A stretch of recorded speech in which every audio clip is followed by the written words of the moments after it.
Hello friends, आज हम बात करने वाले हैं हमारे दूसरे लेक्चर्स पे, जिसमें हम बात करेंगे रेडियो एक्टिविटी में बेटा डीके पे।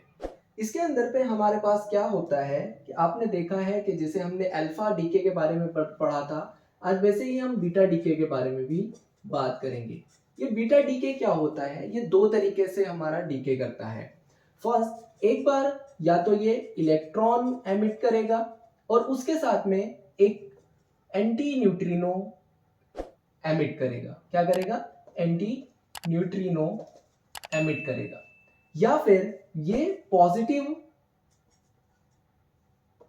पॉजिट्रॉन को क्या करेगा? एमिट करेगा। और या उसके साथ में न्यूट्रिनो को एमिट करेगा। किसको करेगा? न्यूट्रिनो। अब ये क्या होता है? इलेक्ट्रॉन के बारे में आपको पता है, इलेक्ट्रॉन पे माइनस चार्ज होता है, पॉजिट्रॉन पे भी हमारा पॉजिटिव चार्ज होता है। इन दोनों में सिर्फ इतना फर्क होता है कि एक पे हमारा जो पॉजिट्रॉन होता है उस पे पॉजिटिव चार्ज होता है, इलेक्ट्रॉन पे नेगेटिव चार्ज होता है। इनका मास सेम होता है। क्या होता है? मास सेम होता है। उसके बाद में एंटी न्यूट्रिनो और न्यूट्रॉन की बात करें तो ये हमारे कुछ ऐसे पार्टिकल्स होते हैं जिनके अंदर पे क्या होता है कि इनका जो मास होता है बहुत नेग्लिजिबल होता है, मतलब कि ये अनकाउंटेबल होते हैं। अगर आप इनको काउंट करना चाहें तो इसको काउंट करना बहुत मुश्किल होता है। और इनका मास कम होने की वजह से ये कभी कभी अर्थ को भी पेनिट्रेट करके निकल जाते हैं। तो हम यहाँ पे बात करते हैं हमारे पास में बीटा डीके।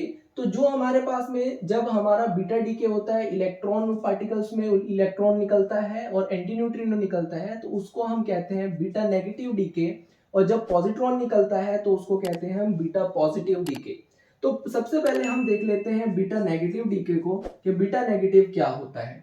तो इसके अंदर पे क्या होता है कि हमारे पास में हमारा जो एक न्यूट्रॉन होता है वो हमारा पॉजिट्रॉन में चेंज हो जाता है। किस में चेंज हो जाता है? सॉरी, जो न्यूट्रॉन होता है वो प्रोटॉन में चेंज हो जाता है। और उसके साथ साथ वहां पे निकलता है हमारा एक इलेक्ट्रॉन और उसके साथ में निकलता है वहां से anti neutrino. Is that clear? तो यहाँ पे हम एक एग्जांपल भी देख लीजिए। मान लीजिए हमारे पास में कोई न्यूक्लियस है। क्या होता है? न्यूक्लियस है। आप सबसे पहले ये समझिए कि हमारे बीटा डीके में होता क्या है। या तो इसके अंदर पे हमारा पॉजिट्रॉन जो प्रोटॉन है वो न्यूट्रॉन में चेंज होगा, या फिर न्यूट्रॉन जो है वो प्रोटॉन में चेंज होगा। तो इसका मतलब ये है कि इसका जो मास नंबर होगा वो हमेशा सेम रहेगा।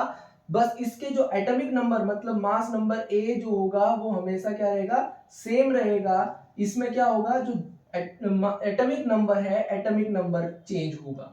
ठीक है ना? वो कैसे होगा वो हम अभी देख लेते हैं।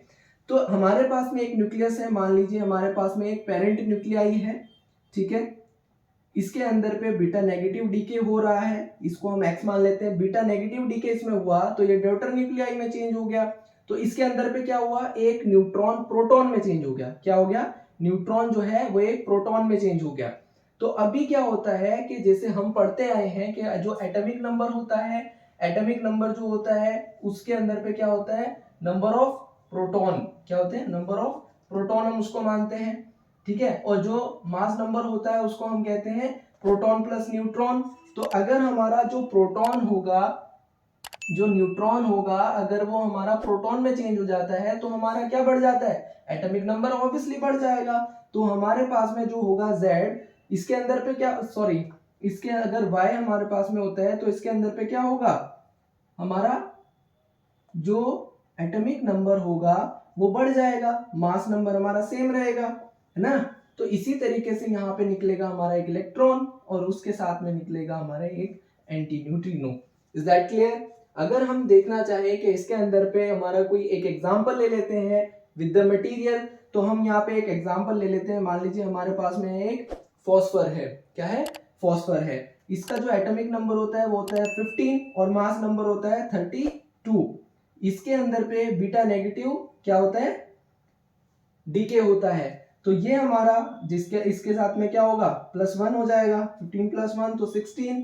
और उसके बाद में मास नंबर जो होगा हमारा वो चेंज नहीं होगा, तो ये चेंज हो जाएगा फॉस्फर से हमारा सल्फर। क्या हो जाएगा? सल्फर। और इसमें निकलेगा हमारा एक इलेक्ट्रॉन और उसके साथ में हमारा एक एंटी न्यूट्रिनो। ये हमारे पास में क्या होगा? एक बीटा डीके होगा। Is that clear? इसमें क्या हुआ कि हमारे पास में हमारा एक मटेरियल दूसरे मटेरियल में चेंज हो गया, लेकिन इसमें क्या हुआ कि हमारा कोई ऐसा पार्टिकल बाहर नहीं निकला, जैसे उसमें हमारे एक्सरे में हमारे जो अल्फा पार्टिकल के अंदर पे क्या हुआ था कि एक हीलियम बाहर निकला था, ठीक है। इसके अंदर पे हीलियम बाहर नहीं निकलता है, इसके अंदर पे क्या होता है, हमारा न्यूट्रॉन या तो प्रोटॉन में चेंज होगा या प्रोटॉन न्यूट्रॉन में चेंज होगा। इसी तरीके से हम दूसरी रिएक्शन देख लेते हैं। तो दूसरे में हमारे पास में जब हम बीटा पॉजिटिव की बात करते हैं तो बीटा पॉजिटिव में क्या होता है कि हमारे पास में हमारा जो प्रोटॉन होता है वो न्यूट्रॉन में चेंज होता है। किस में चेंज होता है? प्रोटॉन जो होता है वो न्यूट्रॉन में चेंज होता है, उसमें हमारा निकलता है पॉजिट्रॉन और वहां पे निकलता है हमारा एक न्यूट्रिनो, ठीक है ना। तो अब यहाँ पे ये चीजें चेंज हो जाएगी, यहाँ पे हमारे पास में क्या हो जाएगा, जो एटॉमिक नंबर होगा हमारा, उस एटॉमिक नंबर में, क्योंकि हमारा जब प्रोटॉन न्यूट्रॉन में चेंज होगा तो दैट मीन एटॉमिक नंबर कम हो रहा है, प्रोटॉन कम हो रहा है तो एटॉमिक नंबर कम हो रहा है, तो -1 हो जाएगा। तो यहाँ पे हम एक एग्जाम्पल देख लेते हैं। इस एग्जाम्पल में हमारे पास में क्या आएगा, सिंपली कि हमने देखा एक एग्जाम्पल हमारे पास में ऐसा कौन सा है, 11 सोडियम हमारे पास में होता है, इसका मास होता है हमारे पास में 22, ठीक है। तो अगर यहाँ पे बीटा पॉजिटिव डीके होता है तो इसके अंदर पे क्या होता है कि हमारा जो मास एटॉमिक नंबर होता है वो एटॉमिक नंबर कम हो जाता है, तो 10 हो जाएगा, 10 पे होता है नियॉन। उसके बाद में इसका जो मास नंबर होगा, मास नंबर सेम रहेगा और यहाँ पे निकलेगा एक पॉजिट्रॉन और उसके साथ में एक निकलेगी हमारी न्यूट्रिनो एनर्जी, और ये हमारे पास में हमारा डीके होगा जिसको हम कहेंगे बीटा डीके। क्या कहेंगे? Beta decay. तो इसी तरीके से हमारे पास में बीटा पॉजिटिव और बीटा नेगेटिव डीके होता है और इसी प्रोसेस को हम कहते हैं बीटा डीके प्रोसेस, ठीक है। तो ये था हमारा बीटा डीके। तो नेक्स्ट वीडियो में हम गामा डीके पे बात करेंगे। अगर इसमें किसी का कोई भी क्वेरी है तो वो हमें कमेंट बॉक्स में लिख के पूछ सकते हैं। Thank you very much, please subscribe my channel.